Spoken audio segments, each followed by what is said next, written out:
Where should you visit in the UK? Do you want to come to the UK and see the sights, but you only really get lists that kind of contain places in London? Well, in this podcast, Rob and I are going to talk about our top 10 places to visit in the UK that aren't London. Now, we are going to talk about London as well because London's massive, both literally and figuratively. But joining me, of course, is my dear friend, Rob. Hello, Rob. Hello, Roy. Hi, everybody. I'm ready for a journey, aren't you? Ready to travel? I am. I've barely packed my bags, but let's go. So yeah, in this one, we're going to take it in turns. You choose one, I choose one. Top 10 places. These are our picks. We looked for quite a few lists, didn't we? And it didn't really tick the boxes that we thought were the best places. No, they were all different for a start. There wasn't one standard list. And yeah, not all of them I agreed with, to be honest. And I've travelled around the UK quite a lot, and I've seen better places that are on some of these official lists. Yes, very, very London focused, a lot of them as well. I would definitely say most of the lists are like, oh, visit this in London, do this in London. The UK is more than London, much, much more than London. It kind of upsets me that students say, oh yeah, I've visited the UK. I've been to London. No, you've been to London, but we have to talk about London. What's your favorite thing? What are your favorite things to do in London? Well, there's loads to see in London without a doubt. And I've lived near and in London all my life, and I still haven't seen everything. But my highlight, definitely on a sunny day, is to walk along the river, along the south bank of the river, because you get to see so many sights. You'll get to see the Shakespeare's Globe Theatre, this Southwark Cathedral. You look across the river and you'll see St. Paul's Cathedral. There's Tate Modern, the massive modern art gallery built in an old power station. Lots of other things as well you can see. So take a walk along the river is a great introduction to London, I think.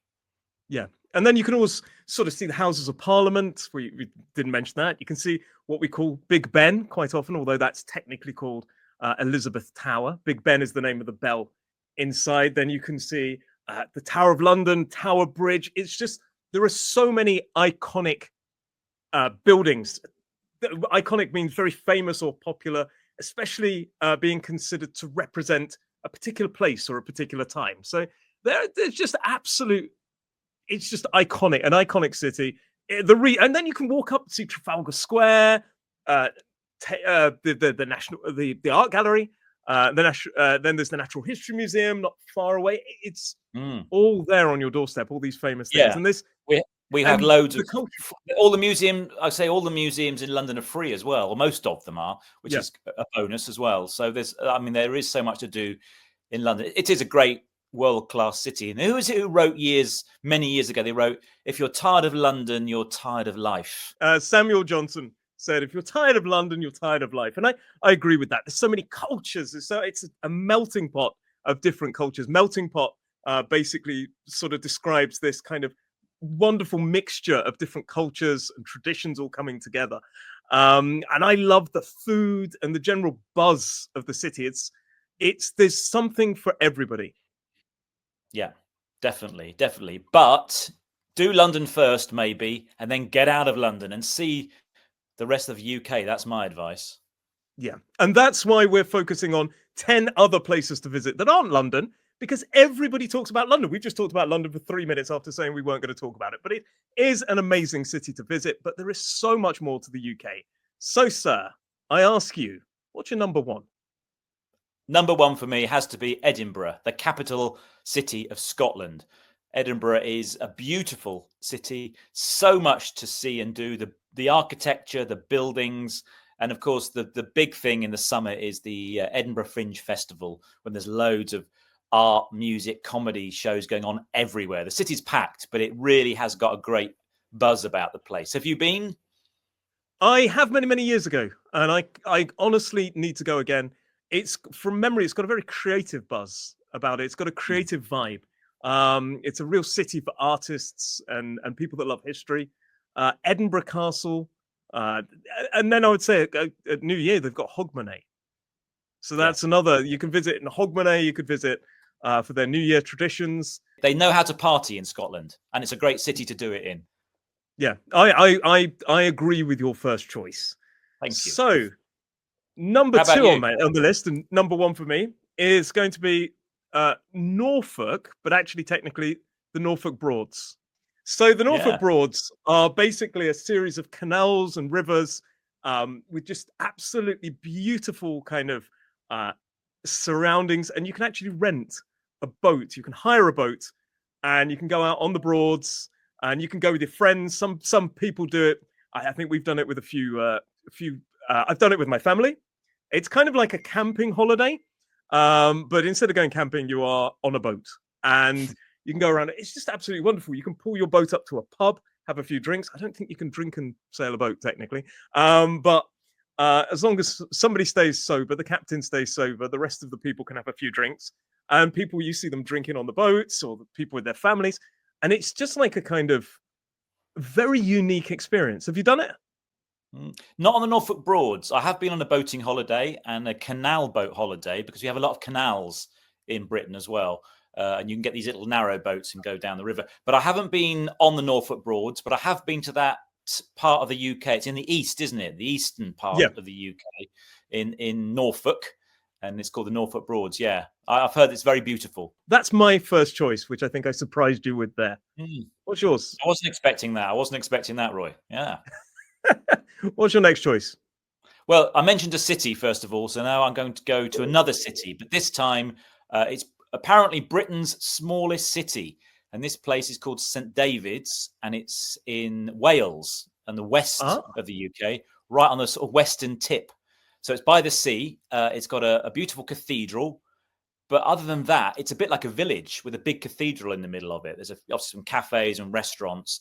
Not much else really, other than you are by the sea. It's got some beautiful walks and some beaches, so you can have the sea and a small city all in one small area. It's quite remote. It's a long, long way from London, so it feels quiet, peaceful, a long way from the hubbub of the city. The hubbub, the liveliness, the excitement. Yeah. I've never been there, but I think it would be my kind of city. I like remote places, like places far away from the hubbub, as you say, but also I like places that kind of quite unique and quite small. I don't like the hustle and bustle too much. I enjoy sometimes the hustle and bustle is the busyness, the activity. I enjoy some of it, but I get very, very tired from kind of a very active city. So Wales, though, on the whole, is stunning. I don't think as many students or visitors to the UK, they go there because it's quite it's far west, isn't it? It's west of the UK. It's a country of all its own, but a lot of people don't go there. There's some major cities, Cardiff, Swansea, but it's the kind of wonderful waterfalls, the hills, the landscapes that you see in Wales is something. It always reminds me of Lord of the Rings somehow, because it's just stunning landscapes. It's great. It's a great place to go for walking because, particularly in the north of Wales, they've got the mountains. The Snowdonia National Park is a great place for mountain walking, and it's also got Wales's highest mountain, Mount Snowdon. It's pretty spectacular, and it's the first bit of kind of really wild country you get to, don't you, from London? If you wanted to go to wild country, that's the first sort of bit you can get to, really. And do let us know in the comments, have you ever visited one of the top 10 places that we're talking about? Do you agree with our list? Do you disagree? Let us know. This is possibly a little bit of a curveball. Curveball is when we surprise somebody with something, but I'm going to say the Peak District.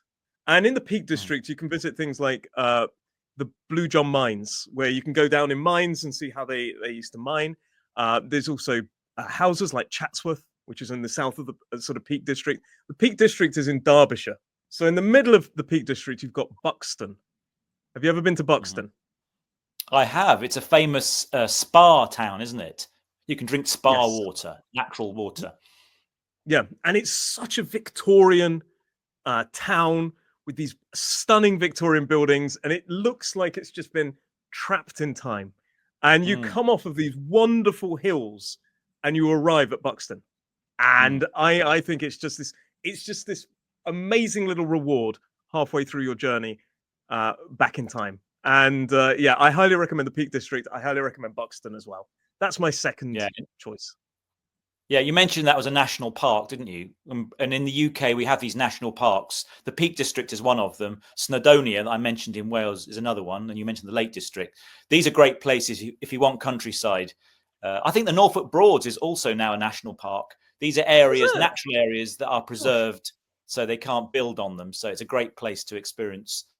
I don't think I used the word national park. I think you just got so excited. I'll next be talking about the New Forest then. I think that's a national park, isn't it? Yeah, it's my Sherwood turn Forest. now. Yeah, sorry. I'm just going to name national parks. Go. Your next choice. Okay, well, I'm going to now skip across the Irish Sea to Northern Ireland, which is still part of the United Kingdom. And the capital city of Northern Ireland is Belfast. You may have heard of Belfast, yeah. It used to be a big, famous city for building ships. And it's also where they built Titanic. I think we've all heard of the Titanic. And there's a new museum there all about the Titanic. It's a fantastic museum. And it's a great city because there's just a friendliness to the city.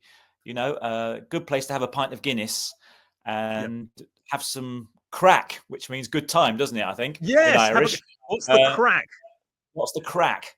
So yeah, Belfast is a good place to go. Also, go to the Titanic Museum, and if you get out of Belfast, there's a beautiful coastline where there's lots of natural things to go and see, like the Giant's Causeway, which is these amazing shaped rocks that look like a pavement that go into the sea, and they call it the Giant's Causeway. So that's in Northern Ireland. So, and Belfast is a good place to start. Yeah, that's my next choice. I agree with you completely. I spent quite a bit of time in Northern Ireland. But on to choice number 3. I'm going to go for not a national park. I'm going to go for my island. Not my island, but the island that I live on, the Isle of Wight. I absolutely, I love the Isle of Wight. It's there's such a rich variety of things down here. You've got forests in the west. You've got stunning coastlines. In the east, you've got sort of sandy beaches on the south, which is a rarity in the UK, as you well know, and a lot of Victorian kind of seaside villages and things like this, and towns. And it's such a beautiful place, I would say, to come with on a caravan holiday or to come camping. And even north, you've got I could do an entire video on the Isle of Wight. I'm not going to lie. It sounds like you're working for the tourist organisation, the tourist company promoting it. I've got to earn a living somehow, Rob. Yeah, they give me £5 an hour to do no. But the thing is, it's like there's such a unique. Every sort of place is unique, and this is something my wife and I are going away this weekend on a caravan holiday. Only maybe 20 minutes, and the entirety of the landscape, the whole look of the place is completely different to where I live. And it's only 20 minutes away, and it does feel like you're going on holiday properly. So I highly recommend this. And of course, if you come in the summer, there is a music festival. Yes. So that is absolutely, if you like your rock music and you like your big bands, there is a great little sort of music festival, the Isle of Wight Festival. It's brilliant. The Isle of Wight Festival, yeah. Of course, the great thing about the Isle of Wight, you could do it as a day trip from London. It's a short hop, isn't it, across the sea on the ferry, half an hour or so. The ferry's about half an hour. If you get the foot passenger ferry, if you get the big boat for the car, it's an hour. I would say it's worth more than a day. And probably if you're spending 4 hours there and back, it's probably not just it is a short hop away, as you say, but probably worth a bit longer. Right. Okay. Fair enough. Yeah. Plus, I'm here. Yeah, and the extra bonus, an extra day with Roy. Yeah. Put that into. Okay. Is it my turn now? It is yours. Well, you're bragging about your hometown or home island, aren't you? I'm going to brag about my home county that I live in, Kent, the county of Kent in the southeast of England. And they call this the Garden of England because it is so green. And we have orchards, apple orchards and forests, and we grow a lot of produce down here. But it's, even though it's quite close to London, it's not too built up. There's still enough, green space to get out into. We have a long coastline with lots of little seaside towns, sort of bucket and spade places where you can go and play on the beach, have an ice cream, eat fish and chips. Those traditional seaside towns like Margate, Whitstable. And then, of course, we've got historic sites, historic cities like Canterbury, famous with its big cathedral.